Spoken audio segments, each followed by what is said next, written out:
Hello students, स्वागत है आपका एक बार फिर से आपके अपने प्यारे और दुलारे यूट्यूब चैनल आदर्श क्लासेस पर। प्यारे बच्चों, आज के इस क्लास में हम लोग राष्ट्रीय आय सह मेधा छात्रवृत्ति परीक्षा में पूछे जाने वाले विज्ञान से संबंधित कुछ महत्वपूर्ण टॉपिक को देखने जा रहे हैं। ये विज्ञान सीरीज का दूसरा पार्ट है और आज के क्लास में हम लोग कुछ भौतिक राशियों के मात्रक के बारे में जानने वाले हैं, जो परीक्षा में डायरेक्ट पूछ लिया जाता है। बहुत ही इंपॉर्टेंट टॉपिक है। तो आइए आज के क्लास को स्टार्ट करते हैं। प्यारे बच्चों, पिछले क्लास में हम लोगों ने गति और विराम से संबंधित कुछ महत्वपूर्ण प्रश्नों को किया था। आज के इस क्लास में हम लोग भौतिक राशियों के बारे में जानने वाले हैं। जैसा कि मैंने आपको पिछले क्लास में भी बताया था कि भौतिक राशियां ऐसी राशि होती है जिसको हम लोग माप सकते हैं। ठीक है, आप अभी एक लाइन में याद रख लो प्यारे बच्चों, जिसे मापा जा सकता है, जिसको आप मेजर कर सकते हैं, उसको हम लोग भौतिक राशि यानी फिजिकल क्वांटिटी कहते हैं। ठीक है, जिसे मापा जा सकता है। अब मान लीजिए कि मैं कहता हूं कि आज मैं बहुत ज्यादा खुश हूं, तो मैं कितना खुश हूं इस चीज को आप माप तो नहीं सकते हैं। आप तो ऐसा नहीं कहेंगे कि सर आज आप 10 सेंटीमीटर खुश हैं या 5 किलो खुश हैं या 6 मीटर खुश हैं। तो मैं कितना खुश हूं या कोई व्यक्ति कितना दुखी है, इस चीज को कोई माप नहीं सकता है। हम कहते हैं कि फलाने जो बाबा हैं हमारे, वो बहुत बूढ़े हो चुके हैं। कितने बूढ़े हो चुके हैं ये तो हम नहीं माप सकते हैं, है ना। तो जिसको मापा नहीं जा सकता है उसको भौतिक राशि नहीं कहा जाता है। तो आपके मन में एक प्रश्न उठेगा कि सर फिर भौतिक राशि कहेंगे किसको। तो प्यारे बच्चों, जैसे मान लीजिए कि किसी व्यक्ति को बुखार हो जाता है, ठीक है, तो हम लोग क्या करते हैं, उसको कितना बुखार है यानी उसका शरीर कितना गर्म है, यानी उसके शरीर का तापमान कितना है, उसके लिए हम लोग एक यंत्र लगाते हैं जिसको बोला जाता है थर्मामीटर। डॉक्टरी थर्मामीटर हम लोग लगाते हैं और उससे शरीर के तापमान का पता चलता है। तो उसमें लिखा हुआ रहता है कि भैया 102 डिग्री जो है वो उसको फीवर है, 102 डिग्री फ़ारेनहाइट आ जाता है। तो इसका मतलब हुआ कि हम शरीर के ताप को माप सकते हैं, जिसके आधार पे हम ये बताते हैं कि उस व्यक्ति को कितना फीवर है। तो ताप को हम माप पाए, इसलिए ताप जो हो गया प्यारे बच्चों, ये आपका भौतिक राशि हो गया। लेकिन यदि आपसे पूछा जाएगा क्या प्रसन्नता जो है वो भौतिक राशि है, तो आप क्या कहिएगा, नहीं है, भौतिक राशि नहीं है। अगर मैं आपसे पूछूं कि तुम पिछले कितने समय से पढ़ रहे हो, तो आप घड़ी में टाइमर लगा के रख सकते हैं और आप बता पाएंगे मुझे कि मैं पिछले 2 घंटे से पढ़ रहा हूं।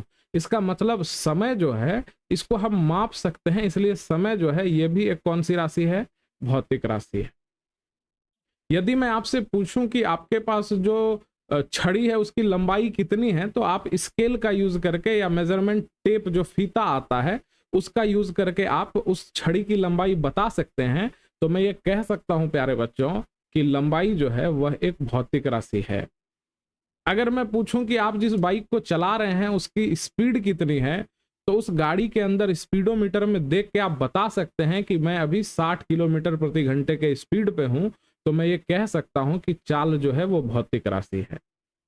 ठीक है, यानी जिसे मापा जा सकता है उसको हम लोग भौतिक राशि कहते हैं।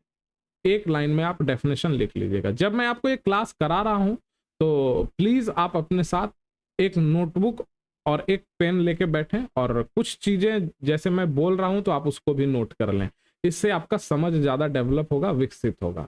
ठीक है, तो फिजिकल क्वांटिटी यानी भौतिक राशि के बारे में हम लोगों ने सीख लिया कि हाँ सर, जिसको हम माप सकते हैं वो सारी भौतिक राशियां हैं। तो प्यारे बच्चों, इन भौतिक राशियों को 3 भागों में बांटा गया है। ठीक है, बहुत ज़्यादा डिटेल में मैं जाऊंगा नहीं, क्योंकि आपके सिलेबस में ये सारी चीज़ें हैं नहीं। हमको केवल कॉम्पिटिटिव लेवल पर परीक्षा में जितना प्रश्न बन पाए केवल वहां तक पहुंचना है और उतना ही काम करना है। ठीक है, तो भौतिक राशियां प्यारे बच्चों 3 प्रकार की होती हैं। एक को हम लोग कहते हैं मूल राशि। मूल राशि भौतिक राशि का पहला प्रकार है मूल राशि, जिसको आधारी राशि भी बोला जाता है, आप याद रखिएगा। ठीक है, जिसको कौन सा राशि बोला जाता है, आधारी राशि। दूसरा है प्यारे बच्चों व्युत्पन्न राशि, व्युत्पन्न राशि। और तीसरा है प्यारे बच्चों पूरक राशि। ठीक है, तीसरा है पूरक राशि। ये आप याद रखिएगा, ठीक है। भौतिक राशि 3 प्रकार के हो गए, एक हो गया आपका मूल राशि, एक हो गया आपका मूल राशि, दूसरा हो गया आपका, ये हो गया मूल राशि, दूसरा हो गया आपका व्युत्पन्न राशि, और तीसरा हो गया आपका पूरक राशि, ठीक है। 3 प्रकार के भौतिक राशि होते हैं। अब अंतर क्या है तीनों में, मैं आपको बता देता हूं। जब बात होगी मूल राशि या आधारी राशि की, तो ये हमेशा स्वतंत्र होता है, मतलब ये स्वतंत्र है, ये किसी दूसरे राशि के मदद की आवश्यकता इसको नहीं है, और इनका कोई फॉर्मूला भी नहीं होता है। मूल राशियों का कोई फॉर्मूला नहीं होता है, आप एक लाइन में याद रख लीजिएगा। और इनकी संख्या निश्चित होती है, इनकी संख्या 7 होती है। परीक्षा में डायरेक्ट क्वेश्चन पूछा जाता है मूल राशि या आधारी राशि की संख्या कितनी है, तो प्यारे बच्चों 7 है। आप देख सकते हैं यहाँ पे ये जो 1 2 3 4 5 6 और 7 जो इधर लिखे हुए हैं, ये जो यहाँ पे लिखा हुआ है, यही आपका मूल राशि है, भौतिक राशि है, ठीक है। आपने अभी तक देखा है कहीं पे लंबाई का कोई फॉर्मूला? नहीं देखा होगा आपने। आपने द्रव्यमान का कोई फॉर्मूला देखा है? नहीं। समय का, ताप का, विद्युत धारा का, इन सब का कोई फॉर्मूला नहीं होता है, ठीक है।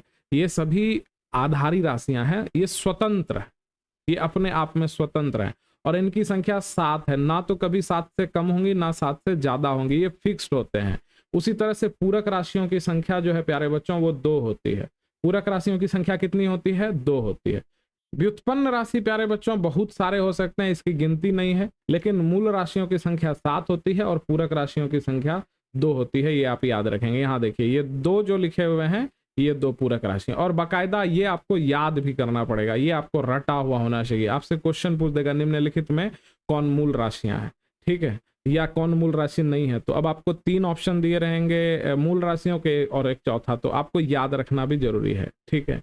अब ये हो गया आपका मूल राशि। व्युत्पन्न राशि किसको कहते हैं? तो प्यारे बच्चों व्युत्पन्न राशि वैसी राशि है जो मूल राशियों की सहायता से लिखी जाती है, ठीक है। जैसे मान लो अपन बोल रहे हैं चाल, किसी भी गाड़ी की स्पीड यदि आपको निकालनी हो, तो चाल निकालने के लिए अपने को, आप क्लास 5 से पढ़ते आ रहे होंगे, गणित में भी है, चाल निकालने के लिए हम लोगों को 2 चीज पे निर्भर करना पड़ता है, एक दूरी पे और एक समय पे। लेकिन अगर मैं आपको बोलूं कि यहाँ से पटना की दूरी क्या है, तो उसके लिए कोई फॉर्मूला नहीं है, आप मेजरमेंट टेप से लेके माप सकते हैं। समय का कोई फॉर्मूला नहीं होता है, समय जो है वो सीधा सीधा आप देख के बता सकते हैं। लेकिन यदि किसी वस्तु का स्पीड कितना है, चाल कितना है, उसके लिए आपको 2 चीज पे हमेशा निर्भर करना पड़ेगा, दूरी और समय। यदि आपको ये 2 चीज पता नहीं होगा, तो आप कभी भी किसी वस्तु के चाल को नहीं बता सकते हैं। तो ऐसी राशि जो किसी मूल राशि पर निर्भर करे, जो किसी अन्य राशि पर निर्भर करे, जैसे चाल 2 राशि पर निर्भर कर रहा है, दूरी और समय, तो चाल जो है वो कौन सी राशि हो गई प्यारे बच्चों? वो हो गई व्युत्पन्न राशि। कौन सी राशि हो गई? व्युत्पन्न राशि, ठीक है। मतलब आप सीधा समझ लो ना, इन 7 राशियों को छोड़ के बाकी जितने भी राशि आप पढ़ोगे वो सब व्युत्पन्न राशि है, वो सब व्युत्पन्न राशि है, ठीक है। तो आइए अब हम देखते हैं नेक्स्ट चीज है प्यारे बच्चों, यहाँ पे जो ये जो आप ये देख सकते हो इधर जो मीटर, किलोग्राम, सेकंड लिखा हुआ है, इसको बोला जाता है मात्रक। इसको क्या बोला जाता है? मात्रक, ठीक है।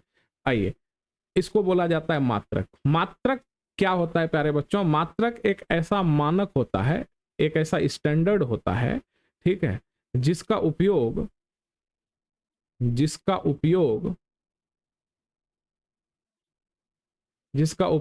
किस चीज में किया जाता है? भौतिक राशि को मापने के लिए।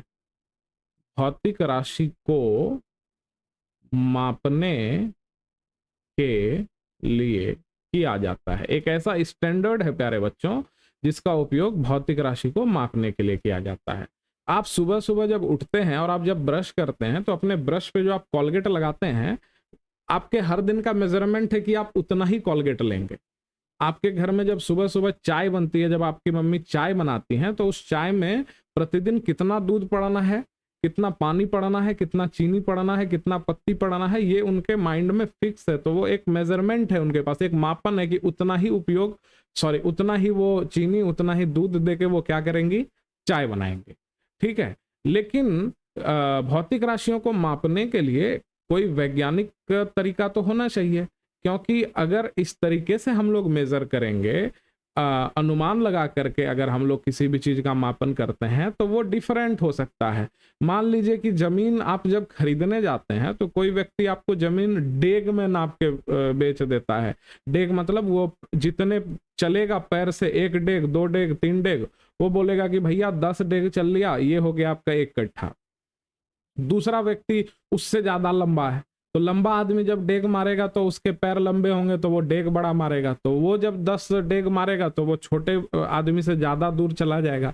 तो इस तरीके से कहीं ना कहीं मतभेद उत्पन्न हो सकता है। इसलिए हर भौतिक राशि को मापने का एक वैज्ञानिक तरीका होना चाहिए। तो सभी बड़े बड़े वैज्ञानिकों ने मिल करके, हर देश के वैज्ञानिकों ने मिल करके एक पद्धति निकाली जिसको बोला जाता है SI। ये शब्द आप बार बार देखोगे, ठीक है। SI मात्रक, SI का फुल फॉर्म होता है इंटरनेशनल सिस्टम ऑफ यूनिट। ये अंतरराष्ट्रीय पद्धति है किसी भी भौतिक राशि को मापने का। अब क्या हुआ कि अब हर विश्व के किसी भी कोने में सेंटीमीटर का माप वही होगा। 100 सेंटीमीटर का यदि आप कोई एक धागा यहाँ पे ले रहे हो, या 100 सेंटीमीटर का धागा आप ब्रिटेन में, जर्मनी में, फ्रांस में, अमेरिका में ले रहे हो, उसकी लंबाई सेम होगी। इसको किसने तय किया? SI, ठीक है। तो हम यहाँ पे सभी भौतिक राशियों के SI मात्रक को पढ़ेंगे, यानी कि पूरे विश्व में मापने का एक ही तरीका जब चलता है तो उसी को बोला जाता है SI मात्रक। उसी को क्या बोला जाता है? SI मात्रक। ये मापने का तरीका है। आप चावल को किलो में मापते हैं तो हर जगह किलो में ही मापा जाएगा, यही हुआ SI मात्रक। लंबाई को मीटर में मापते हैं, हर जगह मीटर में ही मापा जाएगा, यही हुआ SI मात्रक। तो आइए हम लोग कुछ भौतिक राशियों के SI मात्रक को पढ़ते हैं। सबसे पहले तो प्यारे बच्चों हम लोग जो 7 आधारी राशि है उसके मात्रक को पढ़ते हैं, और सबसे पहले हम 7 आधारी राशि को याद कर लेते हैं। क्रम से 10 बार पढ़ेंगे, याद हो जाएगा। लंबाई है, द्रव्यमान है प्यारे बच्चों, समय है, ताप है, ज्योति तीव्रता है, विद्युत धारा है, और पदार्थ की मात्रा है। लंबाई को छोटी l से सूचित किया जाता है, द्रव्यमान को छोटी m से सूचित किया जाता है, समय को t से सूचित किया जाता है, ताप टेम्परेचर को T से सूचित किया जाता है, ज्योति तीव्रता को ल्यूमिनस इंटेंसिटी बोला जाता है, I से सूचित किया जाता है, विद्युत धारा करंट इलेक्ट्रिसिटी को I से सूचित किया जाता है, और पदार्थ की मात्रा जो है, जो क्वांटिटी है मैटर का, उसको N से सूचित किया जाता है। ये N लिखा हुआ है, N फॉर नेक्स्ट, ठीक है। अब इस लंबाई का SI मात्रक, यहां जितने भी मात्रक लिखे हैं प्यारे बच्चों वो SI मात्रक हैं, ठीक है। आप याद रखिएगा। बहुत सारे पद्धति हैं, जैसे SI मात्रक है, CGS मात्रक है, CGS मात्रक है, FPS मात्रक है, MKS पद्धति है। इन सब पद्धति से भौतिक राशियों को मापा जाता है, लेकिन अभी हम लोग जितने भी भौतिक राशियों को पढ़ेंगे वो सारा उसका जो मेजरमेंट है वो SI मात्रक में किया होगा। तो लंबाई का मात्रक क्या होता है? मीटर। आप कहोगे सर लंबाई, मान लीजिए सड़क की लंबाई है सर, इसको तो हम किलोमीटर में भी माप सकते हैं, हम सर सेंटीमीटर में भी माप सकते हैं। आपकी बात बिल्कुल सही है, हम माप सकते हैं, लेकिन जैसे ही आपसे पूछेगा लंबाई का मात्रक, मैंने आपको क्या बोला, विश्व भर में सेम अंतरराष्ट्रीय विधि में आपको पूछा है लंबाई का मात्रक, तो वो मीटर होगा। वो क्या होगा? मीटर होगा। अन्य मात्रक भी हो सकते हैं, लेकिन SI मात्रक केवल एक ही होगा, वो मीटर होगा। उसी तरह से द्रव्यमान, जैसे हम आलू प्याज मापते हैं तो वो केजी में मापते हैं, किलोग्राम।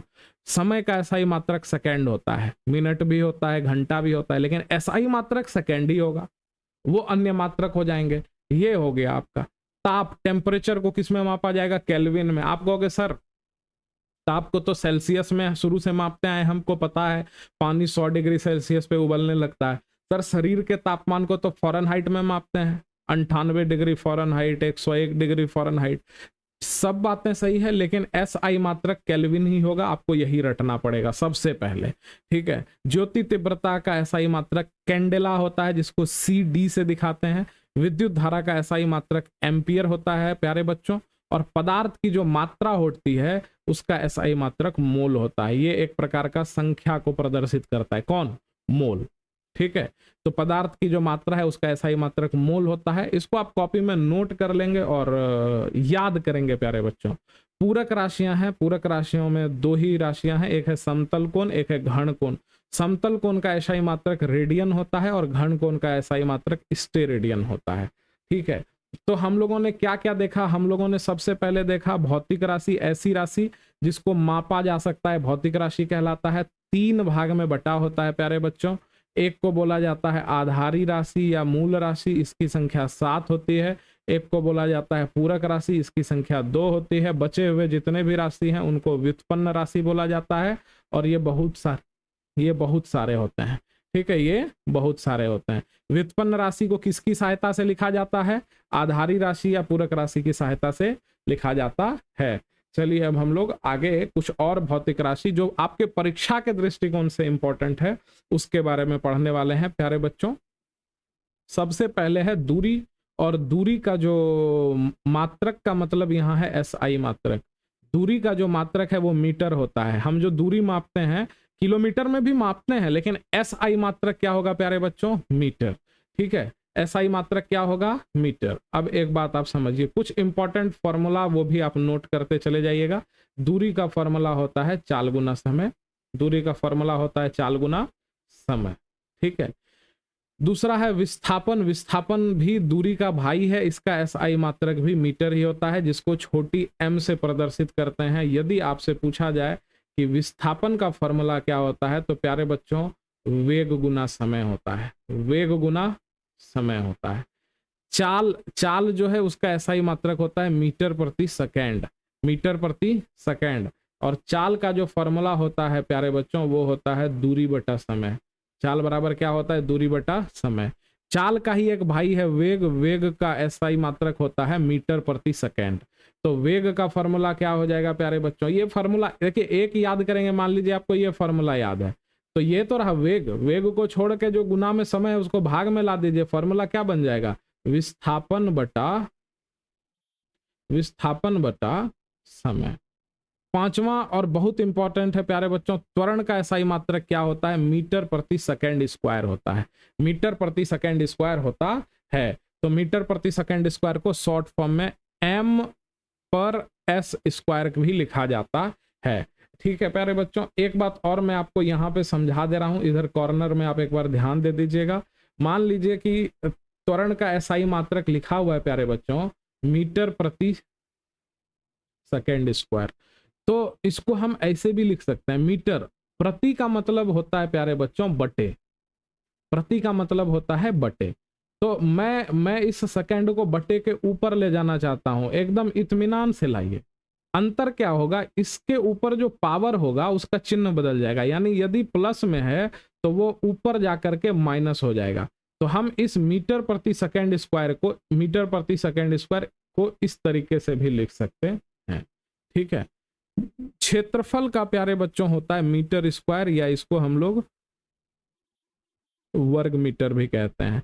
आयतन का SI मात्रक मीटर क्यूब होता है, या इसको हम लोग घन मीटर भी कहते हैं प्यारे बच्चों। ये भी फिर अगेन बहुत इंपॉर्टेंट है। बल का SI मात्रक क्या होता है?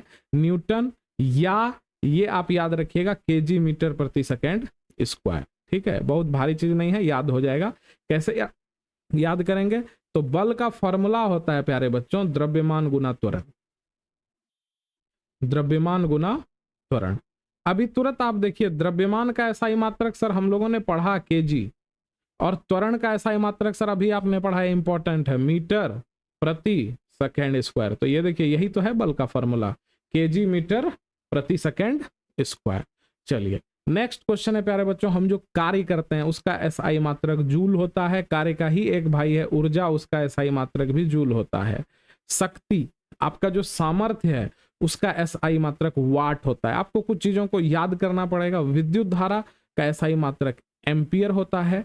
घनत्व का SI मात्रक क्या होता है? केजी प्रति मीटर क्यूब। अब यहां से आप याद रख लीजिएगा, घनत्व का फॉर्मूला क्या होता है? वो होता है द्रव्यमान, ये जो द्रव और जीरो लिखा है मैंने, द्रव्यमान बटा आयतन।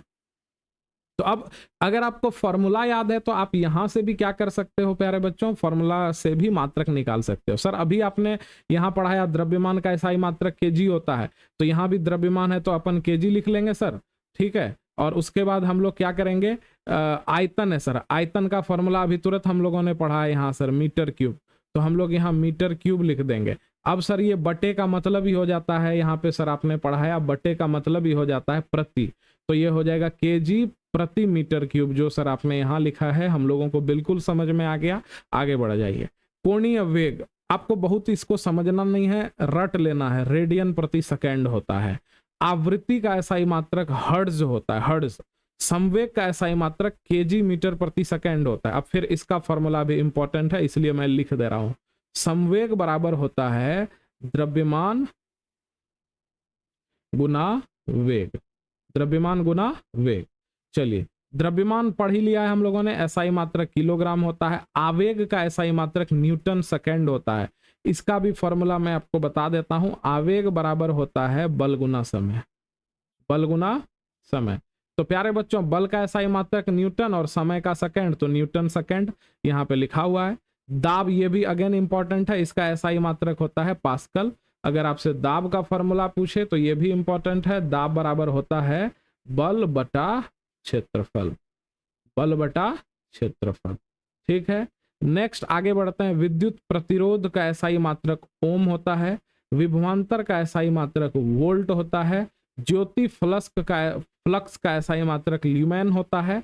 और तरंग दैर्घ्य का एसआई मात्रक एंगस्ट्रम होता है। प्यारे बच्चों, ये कुछ इंपॉर्टेंट भौतिक राशियां और उनके मात्रक हैं जिसको आपको याद रखना है। इसके अलावा ये जो 7 भौतिक राशियां हैं, ये तो आपको भौतिक राशियों के भी नाम याद रखने हैं। ठीक है, ये जो पूरक राशि 2 है, इसमें तो आपको पूरक राशि के भी नाम याद रखने हैं, लेकिन ये जो अभी आपने पढ़ा, इसमें केवल आपको एसआई मात्रक को याद रखना है। ठीक है, उम्मीद करता हूं कि आज जो भी मैंने आपको पढ़ाया वो आपको थोड़ा बहुत भी समझ में आया होगा। बाकी का कसर आप याद करके पूरा कर लेंगे। ठीक है, परीक्षा में आपसे अब एक भी प्रश्न इस टाइप के नहीं छूटेंगे। इन्हीं में से कोई एक क्वेश्चन आपको परीक्षा में देखने को मिल सकता है। ठीक है, मिलते हैं ऐसे ही इंफॉर्मेटिव वीडियो के साथ अगले पार्ट में, तब तक के लिए धन्यवाद।